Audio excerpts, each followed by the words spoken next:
Welcome back to part number 3 and the finale of What If Padme Died Falling in Attack of the Clones. Thank you for your great support on the other parts. If you are not aware of those or are not subscribed, please do those first before watching this video. The Separatist fleet wasted no time in attacking Anakin's squadron, and the Jedi Master Obi-Wan Kenobi and his freighter jolted to the wall of the other side of the ship. The hull of his ship was heavily damaged, and he summoned the reinforcement in the form of Commander Cody, who arrived to rescue Obi-Wan from the flames. In the chaos, he had lost track of Anakin's starfighter, and as he scoped for the presence of his Padawan, he finds his ship is no longer on their radar. Obi-Wan is worried that he had fallen into Separatist hands again, and ordered his troops to divert their fire to the ground forces, and allow him to search for Anakin. The Jedi Master finds passage to the Separatist cruiser with disturbing ease, and knows that he is going into a trap, so warns the rest of the council. As he is welcomed by the Separatists, he ignited his blade and began metronomically slicing the battle droids before he saw the towering cyborg General Grievous. The warrior had already dealt several blows to the Jedi Order, but he was reluctant to fight the Jedi Master, luring him into a strange room, and the voice of Dooku boomed from above. The Sith apprentice called to something behind him, and Anakin floated out to the ground below. Upon Dooku's orders, Anakin attacked Obi-Wan, and the Jedi was confused, but reacted in time to fend off his Padawan learner. Dooku looked on amusingly, and is soon joined by Darth Sidious, watching as Obi-Wan struggled against Anakin, Grievous and the arriving Ventress. Dooku revealed to Obi-Wan how he had installed a control chip in Anakin, just as he had done in building the Grand Army of the Republic, and Obi-Wan realised that the Jedi's darkest fears had become a reality. As Anakin was about to deal a fatal strike, the entire ship is rocked by a massive explosion to its core.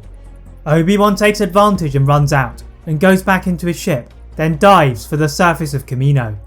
On the ground, he runs into Shak-Ti and warns her to get inside, then change the controls of the clones. Master T is initially puzzled, but a furious look from her fellow council member makes her act immediately. The Togruta sprinted inside the cloning facility, and she ignores the questions posed by the station Kaminoans to go to the embryonic stage of the process. A group of astromech droids are summoned to break into the database, and she discovers that to change it, it required the permission of Supreme Chancellor Palpatine. The hailstorm of blaster fire moving rapidly in her direction soon put an end to that plan, and she decided to slash violently at the machine using her lightsaber. The clones all around her pause and lower their blasters, disengaging with the droids, who then turn to her instead. Master T runs outside, berating Obi-Wan for his apparent brain-dead idea, but the Jedi Master felt Anakin returning to the light side of the Force. Again escaping the ground assault, Obi-Wan entered his starfighter, then bravely back to the burning dreadnought, where he saw Anakin had broken out of the control of the Sith and was battling Dooku with a vengeance. The Jedi is quickly assisted by Obi-Wan, then Yoda, who had seen Obi-Wan's transmission on Coruscant, and together they took down the Sith apprentice, whilst Obi-Wan disarmed Ventress. The three Jedi looked at Grievous and Sidious, and Anakin was keen to defeat his former friend, who had manipulated and deceived him. However, he soon became completely engulfed in Sith lightning, and almost flew out of the hangar, until he was saved by a Republic gunship full of Jedi, reinforcing their efforts. Grievous tried to escape in a nearby pod, but the Jedi were onto his attempts, firing their laser cannons at him before he could activate his hyperdrive, and the cyborg exploded into the debris of the sky. Sidious cackled deviously, initiating Order 66, but Obi-Wan declared his plans to have failed as no clones arrived.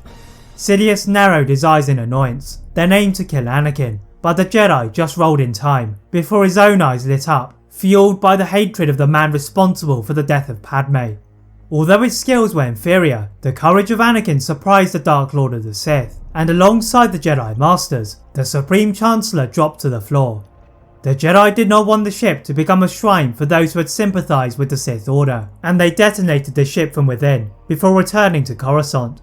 There the Jedi Order recovered from their ordeal, but Anakin had not returned to the temple.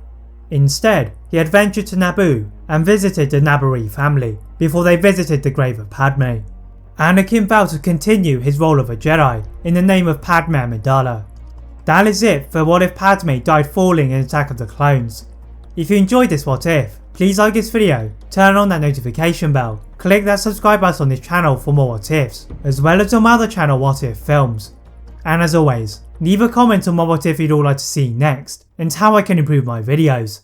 Thank you all very much for watching, and see you next time.